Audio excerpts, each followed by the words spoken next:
La draft n'est pas une science exacte. Certaines franchises réussissent des coups magiques avec des joueurs peu attendus comme Nikola Jokic ou Tony Parker, quand d'autres se manquent dans les grandes largeurs.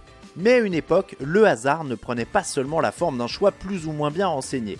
La chance était au cœur même de l'attribution du premier choix, dans sa forme la plus puissante, le pile ou face.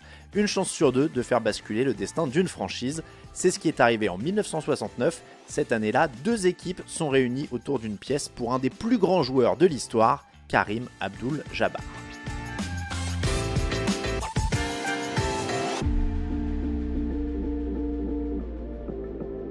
En 1969, les Phoenix Suns et les Milwaukee Bucks vont se battre pour obtenir le premier choix de la draft. L'enjeu est de taille puisque le premier joueur appelé sera assurément Lew Alcindor. Celui qui sera bientôt connu sous le nom de Kareem Abdul-Jabbar vient de réaliser une carrière presque parfaite en NCAA.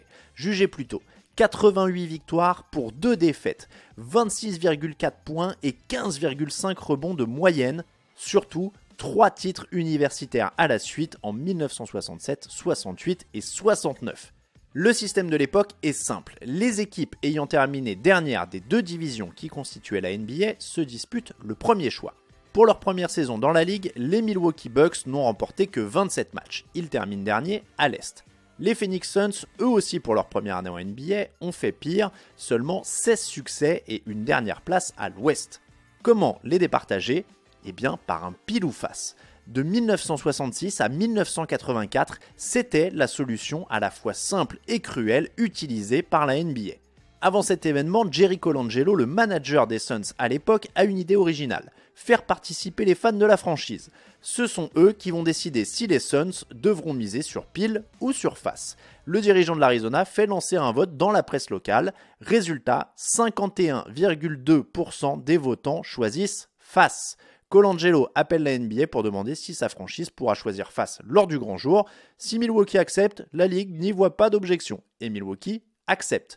Les protagonistes ne le savent pas encore, mais le destin de la NBA vient de basculer.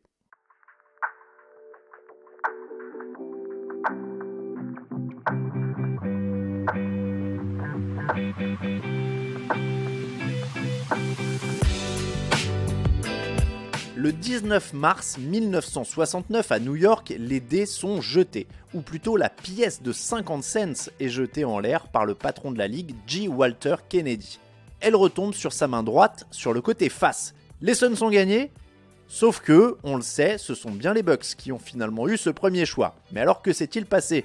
J. Walter Kennedy a tout simplement fini son geste. Par conséquent, il a pris la pièce qui est tombée côté face pour la retourner sur sa main gauche sur le côté pile. Au moment où les espoirs des Suns sont douchés, Jerry Colangelo est au téléphone avec l'entraîneur de son équipe, Johnny Kerr. Estomaqué, il prend sa voiture pour conduire autour de la ville pendant des heures pour évacuer la déception. Bien évidemment, à l'autre bout du pays, Wes Pavalon, actionnaire principal de la franchise de Milwaukee, et John Erickson, vice-président et manager des Bucks, se sautent dans les bras. La joie est telle que lors de cette embrassade, le premier enfonce sa cigarette allumée dans l'oreille du second. Mais cette brûlure n'est rien à côté de l'essentiel. Lew Alcindor sera un joueur des Bucks. Bellamy from Indiana, Alcindor of course from UCLA. This is his first professional basketball game, and the whole country has waited for it. The tip is controlled by the Bucks. There he is, working one-on-one against Bellamy. His first shot. It's Alcindor on his first attempt from the field. Drops it in, and the Bucks are leading.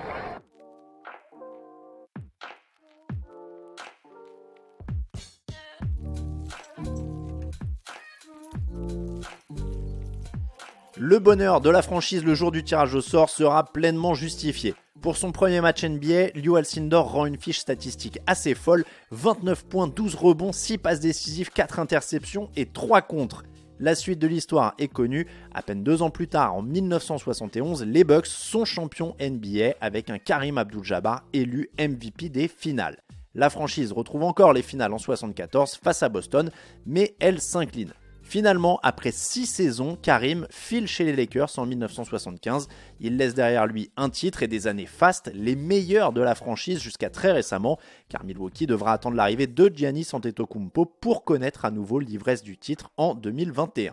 Et pour les Suns, Le deuxième choix de la draft 1969 est utilisé sur Neil Walk, un pivot de 2,08 m en provenance de la fac de Florida, considéré comme un prix de consolation selon les propres mots de Jerry Colangelo.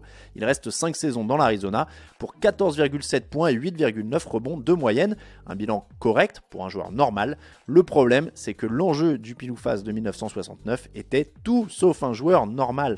À la fin de sa carrière, Karim Abdul-Jabbar termine sextuple MVP, sextuple champion NBA, 19 fois All-Star et 15 fois dans les All-NBA Team. Il est aussi meilleur marqueur de l'histoire de la NBA à la fin de sa carrière, un record qu'il a conservé jusqu'à ce que LeBron James ne le dépasse en février 2023. Des exploits que les Suns n'ont pu qu'admirer, la faute à une satanée pièce de 50 cents.